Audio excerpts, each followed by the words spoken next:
Bonjour à tous, bonjour à toutes, bonjour à tout le monde. We are back. You and me, baby. Un monde sans enfants est de retour pour une saison 2. J'ai pris le temps de la réflexion, pris le pouls de l'actualité, j'ai fait un bond en compétences incroyables. Bon, il faut dire que je partais de loin, vous vous en êtes sans doute rendu compte. C'est un privilège pour moi d'être de retour avec vous. Avec Laurent Kouchner à la production et Ben Molinaro au son, on est chaud patate. Avant toute chose, je remercie tous ceux, et ils sont nombreux, qui nous ont financièrement soutenus, rendant possible cette seconde saison. C'est vraiment impressionnant et touchant de vous voir si nombreux. Et je vais tout faire pour être digne de votre confiance et de votre générosité. Allez, Un monde sans enfants, saison 2, c'est parti. Je m'appelle David Duhamel et je suis professeur d'économie à l'ILERI et enseignant à Sciences Po Paris. Laissez-moi vous donner des nouvelles. Des nouvelles de moi, d'abord, et du monde, ensuite. Par ordre d'importance, donc. En ce qui me concerne, ça va plutôt bien. Je touche du bois. La vraie nouveauté, au-delà du succès planétaire de ce podcast, c'est que je suis devenu grand-père. Un petit soleil s'est invité dans ma vie, contredisant sans vergogne ce que je prêche. Un monde sans enfants, vraiment. Indocile. Ma famille est indocile. Elle ne m'écoute pas. Étonnamment, le monde, lui, est bien plus obéissant. La population mondiale poursuit sa trajectoire. Elle augmente, mais de moins en moins vite. Il a fallu une éternité pour atteindre 1 milliard d'habitants, en 1800, et tout s'est emballé, et nous voilà à 8 milliards depuis l'année dernière. Dit comme ça fait un peu peur. Résultat, tous les sondages montrent que les Français craignent la surpopulation. 58% des Français pensent qu'il faut limiter les naissances pour protéger la planète. On verra qu'ils se trompent. En réalité, la population mondiale approche de son apogée et nous ralentissons. Et même nous ralentissons plus vite que prévu. Plus encore que ce que je vous racontais il y a près d'1 an. Dans la première saison, je vous avais pas mal parlé d'Asie. Eh bien, les nouvelles d'Asie sont pires encore. Toutes les tendances sont confirmées et toutes les pentes sont plus abruptes. Le Japon n'a jamais perdu autant d'habitants. La Corée continue d'exploser les records.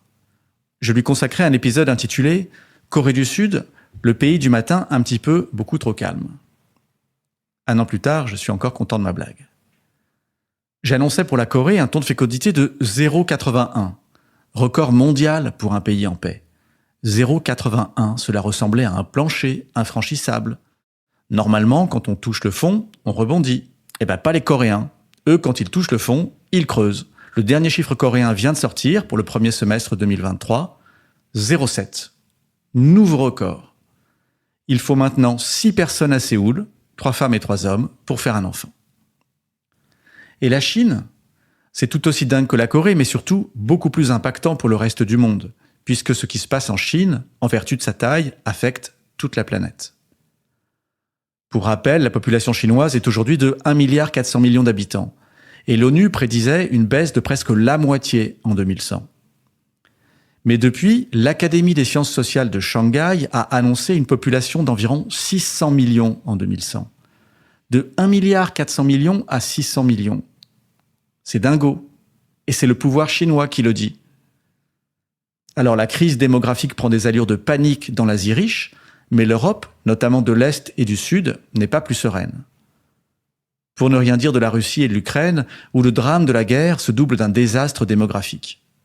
Particulièrement pour l'Ukraine, bien sûr, mais pour la Russie aussi.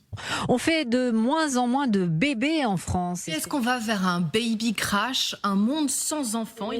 Faut-il s'en effrayer ou au contraire... Et même en France, il ne se passe pas une semaine sans que l'on entende parler du faible niveau des naissances, au plus bas depuis la guerre. C'est pourquoi je suis pressé de vous raconter tous ces changements, leur ampleur, leur soudaineté. Un monde sans enfants peut-être, mais certainement pas un monde sans folie. Je vous raconterai le championnat de foot des plus de 80 ans au Japon, et ses règles bizarres.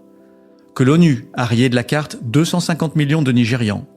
Bref, que l'Afrique change vite, et surtout, qu'il n'y a pas une Afrique, mais des Afriques.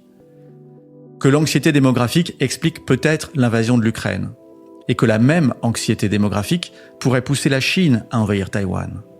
Bref, on parlera de géopolitique. que jamais autant de Françaises n'ont déclaré vouloir être libres d'enfants, que plus personne ne croit au mariage, que jamais autant de jeunes Américains ne se sont identifiés comme LGBTQ+, que l'activité sexuelle semble s'effondrer partout. On parlera société, sexualité et identité.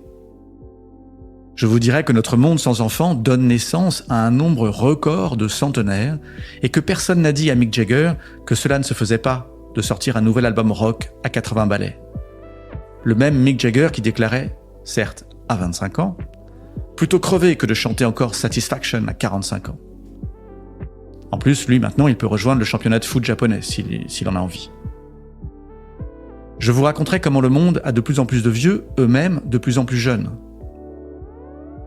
Je vous dirai que le Royaume-Uni n'a jamais accueilli autant d'immigrés qu'en 2022. Le même Royaume-Uni qui a voté le Brexit pour limiter l'immigration. Allez comprendre. Justement, on va comprendre.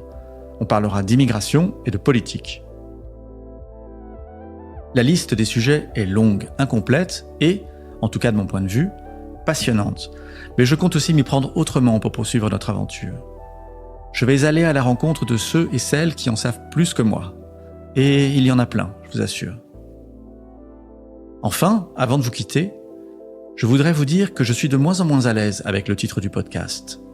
Un monde sans enfants. Il a une saveur dystopique. Les gens viennent me voir en me disant que c'est sinistre, pessimiste. Mon regard n'est pas pessimiste. Alors j'ai réfléchi, médité, cogité, spéculé, demandé à ChatGPT « Qu'est-ce que je veux vraiment dire dans ce podcast ? Quel est mon message ?» Je crois que je l'ai trouvé, et il est double. D'abord, raconter une histoire, ouvrir les yeux sur un monde qui change radicalement et vite. Mais pas que. Il me semble que la question de la démographie est intimement liée à celle de l'avenir, et que cette question est prise en otage par les faiseurs de peur, et je ne les mets pas tous dans le même sac. Les écologistes nous disent que la planète croule sous notre poids, qu'elle étouffe de notre surpopulation, que ceux qui font des enfants sont égoïstes. Les économistes nous disent que nos systèmes de protection craquent sous le poids des anciens. Les conservateurs, les réactionnaires, ajoutent que les jeunes, surtout les jeunes femmes, n'ont plus le sens du sacrifice, qu'il ne faut plus d'enfants, et que ce sont ceux qui n'en font pas qui sont égoïstes. Et les nationalistes, et c'est là le nom le plus sympa que je leur ai trouvé, surenchérissent. Ils, comprenez les autres, les pas comme nous, sont trop nombreux, ils vont nous submerger. Alors, avec ambition et modestie, je fais ce podcast pour porter un autre regard et un autre discours sur le monde. Parce que la beauté est dans l'œil de celui qui regarde. Et je pense souvent à ce proverbe indien. Si tu vois tout en gris, déplace l'éléphant. Et moi, je veux déplacer l'éléphant. Vaste programme, mais ça va être bien, ouais. Je pense que ça va être bien. Allez, à tout de suite.